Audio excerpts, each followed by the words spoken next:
Hello student, अभी आप देख रहे हैं एआर कॉन्सेप्ट लर्निंग और आज की इस वीडियो में हम पैट 2019 जो ललित नारायण मिथिला यूनिवर्सिटी द्वारा प्री एडमिशन टेस्ट पीएचडी के लिए लिया जाता है उसका फर्स्ट पेपर जो है quantitative teaching and research aptitude, इसके क्वेश्चन को डिस्कस करेंगे। तो सबसे पहला सवाल है, चंद्रयान 2 किस का मिशन था, यानी वुज मिशन वाज चंद्रयान 2। तो सबको पता है इसरो का था। दूसरा क्वेश्चन है, केंद्रीय सूचना आयोग कब स्थापित हुआ, तो ये 2005 में स्थापित किया गया था। अगला सवाल है कि if all pens are book then, यदि सभी पेन किताबें हैं, अगर सभी पेन किताबें हैं तब सभी किताबें क्या होंगी, पेन होंगी। अगला सवाल है, चौथा सवाल है कि प्रधानमंत्री शोध छात्रवृत्ति कहाँ से छात्रों को पीएचडी अध्ययन के लिए दी जाती है, तो ये जो है आईआईटी और आईआईएससी के द्वारा, यानी इसका ऑप्शन डी होगा कि prime minister research fellowship is for student pursuing PhD program in IITs and IISc, यानी ऑप्शन डी इसका आंसर होगा। अगला सवाल है, the format of thesis writing in the same is as, यानी शोध थीसिस लेखन का स्वरूप इनमें से किस तरह का होता है, तो ऑप्शन इसका दिया हुआ शोध आलेख, संगोष्ठी में प्रस्तुत करने वाले आलेख, या शोध प्रबंधन और एक कार्यशाला। तो इसका जो सही उत्तर है वो है सी, शोध। अगला सवाल है, इनमें से किस तरह का शोध वर्तमान स्थिति के निराकरण पर केंद्रित है, मतलब जो करंट सिचुएशंस है उससे रिलेटेड जो शोध है कौन सा होगा, तो एक्शन रिसर्च जो होता है वो करंट सिचुएशन से रिलेटेड उसको सॉल्व करने के लिए, जो क्लासरूम सिचुएशन है उसको सॉल्व करने के लिए किया जाता है। अगला सवाल, रीजनिंग गाय की फैमिली को अगर हम किसी कूट भाषा में 316459 और सिस्टर को हम 746820 के रूप में कूटीबद्ध करते हैं, तब मिस्ट्रेस को किस रूप में कूटीबद्ध किया जा सकता है। तो आप यहाँ से एफ के लिए कौन सा डिजिट यूज किया गया है वो आप देख सकते हैं, ए के लिए कौन सा डिजिट यूज किया गया, और दोनों को मिला करके आप बना सकते हैं। तो इस क्वेश्चन नंबर 7 का जो आंसर होगा वो डी होगा। वीडी की जो फिल फॉर्म होती है वो वर्सेटाइल, डिजिटल वर्सेटाइल डिस्क और डिजिटल वीडियो डिस्क दोनों होती है, तो इसका आंसर ए और बी दोनों होगा। अगला सवाल है, कोहरे के समय हम किस कारण देख नहीं पाते हैं, तो कोहरे के समय जो है हम स्कैटरिंग ऑफ लाइट के कारण नहीं देख पाते हैं। भारत की संविधान सभा के प्रथम अध्यक्ष कौन है, तो ये बिहार के थे डॉक्टर सच्चिदानंद सिन्हा। अगला सवाल है, भारत की आज़ादी के समय इंग्लैंड के प्रधानमंत्री कौन थे, तो इसका सही जवाब है बी, क्लेमेंट एटली। क्वेश्चन नंबर 12 है, भारत का राष्ट्रीय जलीय जंतु कौन सा है, तो भारत का राष्ट्रीय जलीय जंतु जो है वो है गंगई डॉल्फिन। अगला सवाल है कि भारत में किसके जन्मदिन पर शिक्षा दिवस मनाया जाता है, एजुकेशन डे जो है सेलिब्रेट किया जाता है मौलाना अबुल कलाम आज़ाद के जन्मदिन पर।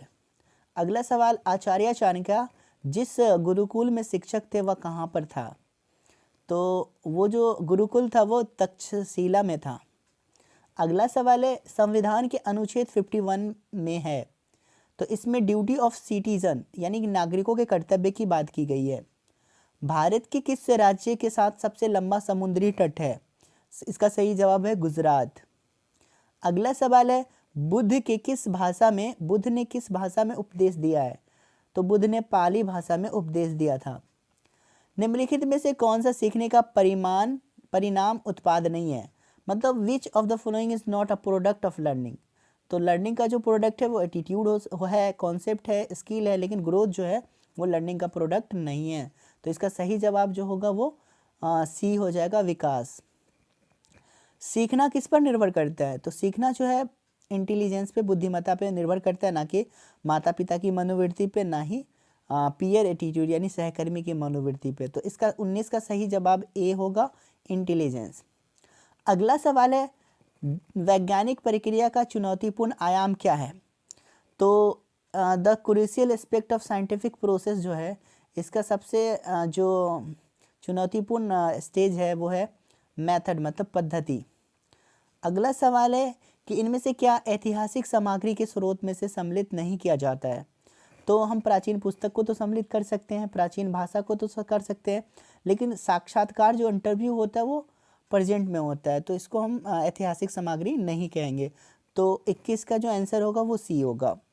22 है, भारतीय खेल प्राधिकरण की स्थापना किस वर्ष में हुई थी? तो इसका सही जवाब है 1982 ईस्वी में हुई थी। अगला सवाल, कंप्यूटर की भाषा में 1 किलोबाइट बराबर होता है?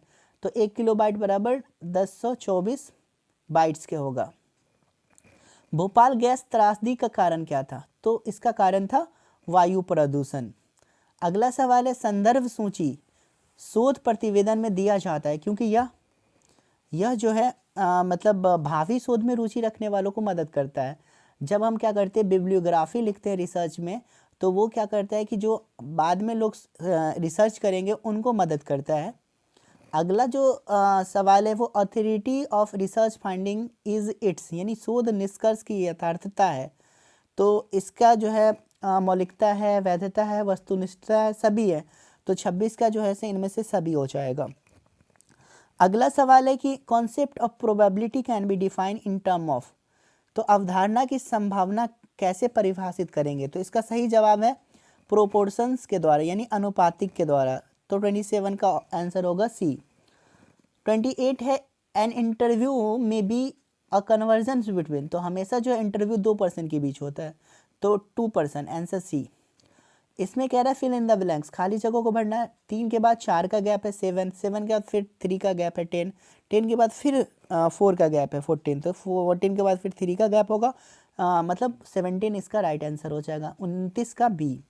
अगला सवाल है, रिजल्ट ऑफ डिफॉरेस्टेशन इज, तो डिफॉरेस्टेशन के कारण ये सारी चीज़ें, मतलब प्राकृतिक संतुलन बिगड़ रहा है, औषधीय पौधों का विस्तृत होना, वर्षा चक्र अनियमित हो जाना, ये सब क्या है, डिफॉरेस्टेशन का यानी वनों की कटाई का कारण है।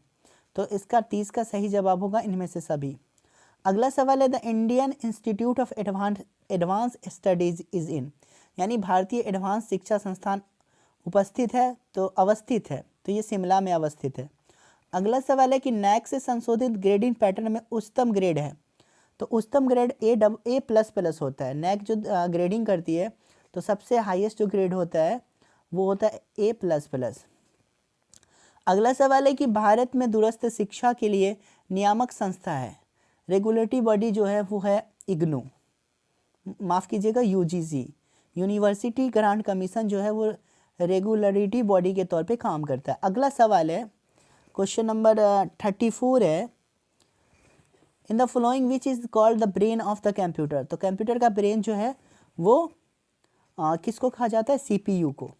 क्वेश्चन 34 का डी आंसर होगा। Where is National Gallery of Modern Art, यानी कि राष्ट्रीय आधुनिक कला संग्रहालय कहाँ है? तो ये जो है दिल्ली में है। अगला सवाल है कि आयकर को भारत में किसके द्वारा शुरू किया गया था? तो आयकर को सबसे पहले भारत में जो है शुरू किया गया था जेम्स विल्सन द्वारा, यानी इसका सही जवाब सी है। अगला सवाल है, the second largest continent in the world, यानी एशिया के बाद जो है दूसरा सबसे बड़ा महाद्वीप जो है वो है अफ्रीका, तो इसका राइट आंसर ए। अगला है कि in India the effective literacy rates are calculated from, यानी भारत में प्रभावी साक्षरता की गणना की जाती है, तो इसका जो सही जवाब है वो है population above 7 year of age, यानी जनसंख्या 7 वर्ष से ऊपर। अगला सवाल, which of the following is not a type of research report, तो थेसिस तो रिसर्च रिपोर्ट होता है, रिसर्च पेपर भी होता है, लेकिन टेक्स्ट बुक जो है वो रिसर्च रिपोर्ट का टाइप नहीं है, तो इसका सही जवाब होगा C. Who was the first chairman of University Grant Commission, तो यूनिवर्सिटी ग्रांट कमीशन के जो पहले अध्यक्ष थे वो थे प्रोफेसर SS भटनागर, तो 40 का आंसर होगा बी।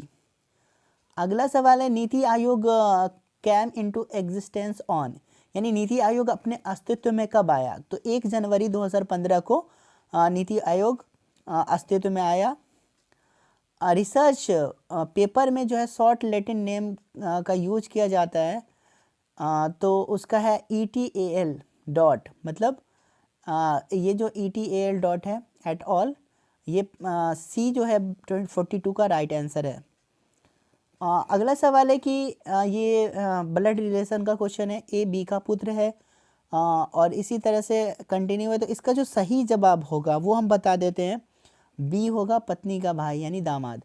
अगला सवाल है state council of higher education was established by whom whose instruction, यानी राज्य उच्चतर शिक्षण परिषद की स्थापना किसके अनुदेश के अंतर्गत होती है? तो ये रूसा द्वारा होती है, राष्ट्रीय उच्चतर शिक्षण संस्थान जो है, शिक्षा आयोग जो उसके द्वारा, राष्ट्रीय उच्चतर शिक्षा आयोग के द्वारा जो है राज्य उच्चतर शिक्षा परिषद की स्थापना की जाती है। तो इसका सही आंसर होगा रूसा। अगला सवाल है वर्ल्ड नो टबैको डेज, यानी कि विश्व तंबाकू फ्री दिवस किस दिन मनाया जाता है? तो ये 31 मई को मनाया जाता है। अगला सवाल है इन अ स्पेशल कोड एजुकेशन को जो रिप्रेजेंट किया जाता है वो 365798214 के जरिए, तो उसी तरह से कंडक्ट को जो है रिप्रेजेंट किया जाएगा। तो इसका सही जवाब होगा सी 714657 अगला सवाल है कि what is the reason of ozone hole? तो सबको पता है क्लोरोफ्लोरोकार्बन के जरिए ओजोन होल, ओजोन में छिद्र हो रही है।